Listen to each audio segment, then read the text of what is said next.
నమస్తే రమగారు. నమస్తే జీ. రమగారు, చిన్నపిల్లలు తుమ్మినప్పుడు చిరంజీవ అంటారు పెద్దవాళ్ళు. అసలు ఈ పదం ఎందుకు వచ్చింది?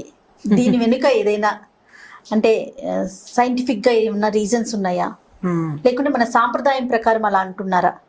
మన ప్రతి సాంప్రదాయానికి కూడా ఒక సైంటిఫిక్ రీజన్ ఉంటుంది. రెండు లింకప్ అయితేనే మనం మాట్లాడుతాం, మనం చేస్తూ ఉంటాం కదా. అసలు ఈ చిరంజీవ అన్న పదానికి ఏంటి, ఏమన్నా ఉందా? చిరంజీవి అని ఎందుకంటారంటే తుమ్మినప్పుడు హార్ట్ ఆగిపోతుంది జయ. మనకి తుమ్ము వచ్చినప్పుడు హార్ట్ కొన్ని ఫ్రాక్షన్ ఆఫ్ సెకండ్స్ లో హార్ట్ ఆగి మళ్ళీ స్టార్ట్ అవుతుంది. ఓకే, దాన్ని సెటిల్మెంట్ కోసం అంటారు సైంటిఫిక్ గా. సైన్స్ ప్రకారం ఇది ప్రతిసారి తుమ్మినప్పుడల్లా హార్ట్ ఆగిపోతుంది, ఆగి మళ్ళీ ఆన్ అవుతుంది అనమాట. పాతకాలం వాళ్ళకి ఈ సంగతి తెలుసు. ఇప్పుడు సైన్స్ కొత్తగా కనిపెట్టింది కాదు. తుమ్మితే ఈ గుండె ఆగిపోతుందని మళ్ళీ రీస్టార్ట్ అవుతుంది అనే సంగతి మన తాత ముత్తాతల నాడే తెలుసు. ఈ చిరంజీవ అని ఎందుకంటారంటే ఎక్కువ కాలం బ్రతికుండాలి, ఎక్కువ కాలం జీవించాలి అని చెప్పటం. మామూలుగా మనం చిరంజీవిగా వర్ధీలు అంటామా? చిరంజీవి అంటే సినిమా యాక్టర్ చిరంజీవి అనుకోవడానికి వీళ్ళేది వి అనరు, చిరంజీవ అంటారు. చిరంజీవ, శతాయుషు, దీర్ఘాయుషు, మార్కెండయాయుషు ఇలా దీవిస్తారు. వరుసగా తుమ్మారనుకో 3-4 చంటి పిల్లల తుమ్ములు వరుసగా ఇవి వర్డ్స్ వస్తాయి. చిన్నపిల్లలే కాదు, పెద్దవాళ్ళు కూడా. ఇప్పుడు నువ్వు తుమ్మితే నేను చిరంజీవి అనే అనొచ్చు. అట్లా ఇంగ్లీష్ వాళ్ళైతే బ్లెస్ యూ అంటుంటారు. ఆ బ్లెస్సింగ్ ఎందుకంటే ఈ ఒక్క గుండె ఒక్కసారి ఆగిపోతుంది, ప్రాణం ఆగి మళ్ళీ అవుతుంది కాబట్టి ఇలా అంటారు. అయితే మనకి చిరంజీవులు బోల్డ్ మంది ఉన్నారు, చాలా మంది ఉన్నారు. అయితే మనం కథలు చెప్పుకుంటూ ఉంటాం చాలా. మనకి హనుమంతుడు తెలుసు, ఆంజనేయ స్వామి ఇప్పటికీ కూడా హిమాలయాల్లో ఉన్నాడు అంటారు కదా. దాని లెక్క ఏంటంటే చిరంజీవులు 7 ఉన్నారట మన పురాణాల ప్రకారం. ఈ 7 చిరంజీవుల్ని తలుచుకుంటూ ఉంటే ఎక్కువ కాలం, అంటే మనం వాళ్ళంత దీర్ఘకాలం కాకపోయినా చిరంజీవి అంటే ఎన్ని వేల సంవత్సరాలు బతకాలని కాదు కదా. పూర్ణాయుష్, ఒక మనిషి 100 ఏళ్ళు బతకాలి. అల్పాయుష్ 25-30 ఏళ్లకే పోకుండా లేదా చిన్నతనంలోనే మరణించకుండా ఉండటం కోసం పెద్దవాళ్ళు అట్లా దీవిస్తారన్నమాట. అయితే ఈ చిరంజీవుల సంగతి చెప్పుకోవాలి మనం. అశ్వత్థామ బలిర్వ్యాసో హనుమాన్శ్చ విభీషణ కృప పరశురామశ్చ సప్తైతే చిరజీవిన అని చెప్తారు. ఈ శ్లోకంలో 7 పేర్లు మనకు కనపడతాయి. అశ్వత్థామ, బలి, వ్యాసుడు, హనుమాను, విభీషణుడు, కృపుడు, పరశురాముడు. వీళ్ళు 7 కాకుండా 8వ వాడు మార్కండేయుడిని కూడా మనం తలుచుకుంటాం. ఈ మార్కండేయుడు ఏంటంటే భగవత్ కృప వల్ల ఎక్కువ కాలం చిరకాలం జీవించాలి. అంటే పూర్ణాయుష్కుడుగా అతను ఎక్కువ సంవత్సరాల నుండి చిరంజీవిగా ఉండేందుకు శివుడి నుంచి వరాన్ని పొందాడు. ఈ మొదట 7 చెప్పాం కదా. మొట్టమొదట అశ్వత్థామ మాత్రం అతను చేసిన దుర్మార్గం వల్ల అతను ఎప్పటికీ బతికే ఉండేలాంటి శాపాన్ని పొందాడు. అతను ఒక్కడే శపించబడ్డవాడు వీళ్ళల్లో. అశ్వత్థామని మనం ఎందుకు తలుచుకుంటాం? అతను కూడా వీళ్ళతో బతుకున్నాడు కాబట్టి తలుచుకుంటాం, కానీ తలుచుకోదగిన వ్యక్తి కాదు అశ్వత్థామ. అశ్వత్థామని పక్కకి పెట్టి ఆయన కథ చివరికి చెప్తాం. బలి చక్రవర్తి మనకు తెలుసు. వామనావతారంలో విష్ణుమూర్తి బలిని పాతాళంలోకి తొక్కేశాడు. అతను చిరంజీవిగా, అంటే మొత్తం ప్రపంచం తలకిందులైనా ఆయన బ్రతికే ఉండేలాంటి వరాన్ని పొందాడు. అప్పుడు ప్రతి సంవత్సరం మన సంక్రాంతి పండక్కి బలిచక్రవర్తి వచ్చి రథం ముగ్గేస్తాం, ఈ రథం నుంచి ఆ రథం మీదకి మారుతూ చూస్తాడని చెప్పుకుంటాం మనం. పంటలు చూడ్డానికి వస్తాడని. ఈ బలి ఒకటి చిరంజీవి. తర్వాత వ్యాస మహర్షి. వ్యాసుడు అంటే వ్యాస మహర్షి మనకి 18 పురాణాలు రాసిన వ్యాస మహర్షి, ఆయన కూడా చిరంజీవి. ఇప్పటికీ కూడా జీవించి ఉన్నారనే చెప్తున్నారు వ్యాసుడు. తర్వాత ఈ వ్యాసుల వారే కుమారుడే మనకి సుఖ మహర్షి భాగవతాన్ని మనకు అందించింది. తర్వాత వ్యాసుడు, అశ్వత్థామ, బలి, వ్యాసో, హనుమాన్స్య విభీషణ, హనుమంతుడు. ఇప్పటికీ ఉన్నారంట. ఆంజనేయ స్వామి ఎప్పుడు ఉంటాడు? చిరంజీవి అంటాం. అసలు ఆంజనేయ స్వామి పేరే మనం చిరంజీవి అని చెప్పుకుంటాం. చిరంజీవి అని పేరుంటే అది ఆంజనేయుడి పేరుగా భావిస్తాం మనం. తర్వాత విభీషణుడు కూడా ఈ మన రామాయణ కాలం నాటి విభీషణుడు. అతను కూడా చిరంజీవిగా ఉండటానికి వరాన్ని పొందాడు. తర్వాత కింద లైన్లో ఉన్నది కృపుడు, పరశురాముడు. ఈ కృపాచార్యుడు ఎవరంటే మహాభారత కథలో ద్రోణాచార్యుడి బావ. ఈ కృపాచార్యుడు ధృతరాష్ట్రుడు వాళ్ళ దగ్గర ముందు నుంచి ఉన్నాడు, ఆయన గురువుగా. ఆయన తాలూకు బావే ద్రోణాచార్యుడు. కృపాచార్యుడు, కృపి అని 2 అన్నాను చెల్లెలు. కృపిని ఈ ద్రోణాచార్యుడికి ఇచ్చి వివాహం చేశారు.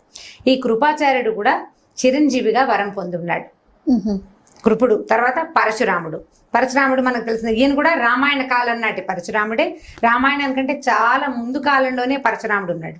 ఈయన కూడా అఖండమైన తపస్సు, మహాశివభక్తి. ఆయన అవడానికేమో విష్ణువంశ, కానీ శివభక్తుడు. ఆయన కూడా చిరంజీవిగా ప్రపంచంలో ఎప్పటికీ బతికే ఉండే అవకాశాన్ని భగవంతుడు ఇచ్చాడు.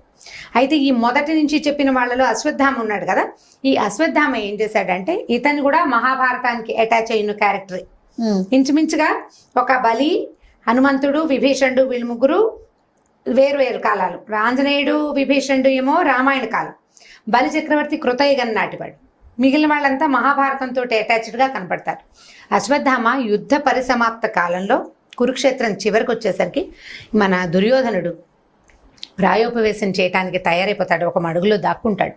నేను ఇంక యుద్ధం చేయను, మా వాళ్ళంతా పోయారని దుఃఖపడుతున్న తన రాజును చూసి పాండవుల్ని సర్వనాశనం చేస్తానని, అపాండవం అవ్వాలని ఒక దీన్ని వదిలిపెట్టాడు, ఒక బాణాన్ని. అది ఎలా చేసిందంటే ఆఖరికి ఉత్తరాగర్భంలో ఉన్న పిల్లవాడిని కూడా చంపేసింది. ఈ రాత్రిపూట నిద్రపోతున్నటువంటి ఉప పాండవులు ద్రౌపదీ దేవతలకు సంతానాన్ని చంపేశాడు అతను. వీళ్ళని చంపేసి ఆ అస్త్రంతో ఉత్తరాగర్భంలో ఉన్న శిశువుని కూడా, గర్భస్థ శిశువుని కూడా చంపేశాడు. చంపేస్తే పట్టుకున్నారు అశ్వత్థామని వాళ్ళు, పాండవులు పట్టేసుకున్నారు. పట్టుకుని ద్రౌపదీ దేవి దగ్గరికి తెచ్చారు. ఇట్లా చేశాడు వీడు, ఇతను నువ్వు చెప్పు, నీ పిల్లలు చచ్చిపోయారు, నువ్వు చెప్తే ఏదైనా చేస్తామన్నారు. ఇవిడ వద్దు, వదిలిపెట్టేసేయండి అంటే కృష్ణుడు పక్కనే ఉన్నాడు కదా యుద్ధంలో, ఆయన ఏం చేశాడంటే ఈయన తల మీద ఒక మణితోటి పుట్టాడట అశ్వత్థామ, పుట్టుకతోటి. ఆ మణి తీయించేసి నువ్వు చేసిన ఈ శిశుహంత అయ్యావు, నువ్వు ఈ పిల్లల్ని చంపినందుకు ఒంటి నిండా పుళ్ళు, వ్రణాలు, దుర్వాసనతోటి నువ్వు చిరకాలం బతికే ఉంటావు, నీకు మరణం లేదు, నువ్వెవరికి సంతోషపెట్టవు, నువ్వెవరికి ఏ వరాలు ఇవ్వలేవు, శాపగ్రస్తుడు అయ్యి చిరకాలం బతికుండమని కృష్ణుడు ఆయన్ని వదిలిపెట్టేశాడట. అశ్వత్థామ దగ్గరకు వస్తే దుర్వాసన వస్తుందని చెప్తారు. గాల్లో ఇంచి ఉండుండి వాసన వస్తే అశ్వత్థామ చిన్నప్పుడు వినేవాళ్ళం, తర్వాత కాలంలో అలా మాటలు చెప్పే పెద్దవాళ్ళు ఎవరు లేరు, మనకు తెలియదు. ఆయన ఇక్కడ ఎక్కడో తిరుగుతున్నాడు అనుకునేవాళ్ళు. బాగా చిన్నతనంలో నాకు ఒక 5-6 ఏళ్ళ వయసప్పుడు మా ఇంటికి చాలా ముసలి తాతగారు ఒక ఆయన వచ్చారు, పెద్దవారు. ఆయన చెప్పారు ఈ కథ. అశ్వత్థామ పుళ్ళు వ్రణాలతోటి తిరుగుతాడు, ఎందుకంటే అతనికి మరణం లేదు, అతను భరించాలి, ఎందుకంటే అతను చేసిన పని తప్పు. అతను ఒక్కడే శాపగ్రస్తుడు వీళ్ళలో. మిగిలిన వాళ్ళందరూ వాళ్ళ తాలూకు భగవద్భక్తికి, వాళ్ళు చేసిన అద్భుతమైన కార్యాల వల్లే వాళ్ళకి అలాంటి చిరంజీవులుగా ఉండడానికి. వీళ్ళతో పాటు మార్కండేయుడు కథ ఒకటి చెప్తాం. ఈ మార్కండేయుడు ఏంటంటే వాళ్ళ నాన్నగారు ఒక కుమారుడు కావాలని కోరుకుని, వాడు చిన్న వయసులో చనిపోయినా పర్వాలేదు, సంతానం లేక బాధపడుతూ ప్రార్థించారు. అప్పుడు ఈ తొందరగా మరణించే అల్పాయుష్కుడైన ఒక కుమారుడిని భగవంతుడు దయచేశాడు ఆయనకి. ఈ పిల్లాడు ఏమైంది, యముడు వచ్చి తీసుకుపోవాలి. సరిగా అతను వచ్చి ఈయన్ని పాసం వేసే టైంకి ఈయన శివలింగాన్ని పట్టుకుని ఉన్నట్ట పిల్లవాడు. శివభక్తి దురంధరుడైన మార్కండేయుడు ఆయనకి లింగాన్ని కావలించుకున్నాడు. యముడు పాసం విసిరేసరికల్లా ఈయనతో పాటు శివలింగం కూడా వచ్చేసింది. వచ్చేసరికల్లా ఆయన రుద్రుడు వచ్చేసి నన్ను ఆశ్రయించిన వాడిని నువ్వు ఎట్లా తీసుకెళ్తావని ఖచ్చితంగా ఆయన యముడిని నిరాకరించాడు అన్నమాట, తృణీకరించాడు. యముడిని తీసుకెళ్ళడానికి వీల్లేదు, వీడు నన్ను ఆశ్రయించున్నాడు కాబట్టి అని చెప్పి ఈ మార్కండేయుడికి పూర్ణాయుష్కుడుగా చిరాయువుగా అతన్ని దీవించారు. ఇతను దీనివల్ల వచ్చిన వాడు అనమాట. ముందు చెప్పిన వాళ్ళు చాలా యుగాల నుంచి ఉన్నవాడు. సో ఈ 7గురిని ప్లస్ మార్కండేయుడిని తలుచుకుంటే, ఈ కథలు తెలుసుకుని ఎప్పుడైనా వీళ్ళ పేర్లు తలుచుకుంటూ ఉంటే మనకి అనారోగ్యాలు అవి లేనిటువంటి పూర్ణాయుష్కు లభిస్తుందని పెద్దవాళ్ళు చెప్తారు. మనం చిరంజీవి అనుకున్నప్పుడు మార్కండేయ ఇంత కథ ఉంది. చిరంజీవి అంటారు. చిరంజీవి అని ఇప్పుడు 5-6 సార్లు తుమ్మితే దీర్ఘాయుషు, శతాయుషు, మార్కండేయ ఆయుషు అని చెప్తారనమాట. ఈ మార్కండేయుని తలుచుకోవటం వల్ల కూడా ఇలా పూర్ణాయుష్కులు అవుతారు పిల్లలని పెద్దవాళ్ళ ఉద్దేశం. చాలా బాగుంది, తెలియని విషయం ఈరోజు మేమంతా తెలుసుకోగలం. అంటే ఇప్పుడు దీన్ని ఈ శ్లోకం కోసం నెట్ లో మీరు ట్రై చేస్తే చక్కగా శ్లోకం దొరుకుతుంది. శ్లోకాన్ని కనుక రాసుకుని చక్కగా చదువుకోగలిగితే రెగ్యులర్ గా చదవటం, పిల్లలకి చదివి నేర్పించడం అవి చేస్తే బాగుంటుంది. ఇవన్నీ పాత పద్ధతులు కదా జయ. చిన్నప్పుడు వానలు పిడుగులు పెడుతుంటే అర్జున ఫల్గుణ అని అర్జునుడి పేర్లు చెప్పుకోమని వాళ్ళు 10 పేర్లు, అట్లాంటివి అన్నీ పాతవి కదా. అవి అలవాట్లు మనం ఉంచుకున్నాం అనుకోండి, పిల్లలకి తెలుస్తాయి, తర్వాత తరాలకు వెళ్తాయి. మనం దీన్ని కూడా సంస్కృతి సాంప్రదాయాలు కదా రమ్మగారు, ఒకరి ద్వారా ఒకరికి వెళ్ళాలి. తల్లులకు తెలిస్తే కదా పిల్లలకి చెప్పేది. ఈ శ్లోకం అమ్మకు వచ్చు అనుకోండి, పిల్లడికి నేర్పిస్తుంది.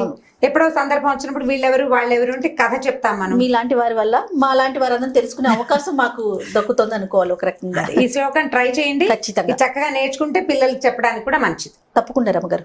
నమస్తే రమ్మగారు. నమస్తే. ఈ వీడియో కనుక మీకు నచ్చినట్లయితే లైక్ చేయండి, షేర్ చేయండి. మరిన్ని వీడియోస్ కోసం మా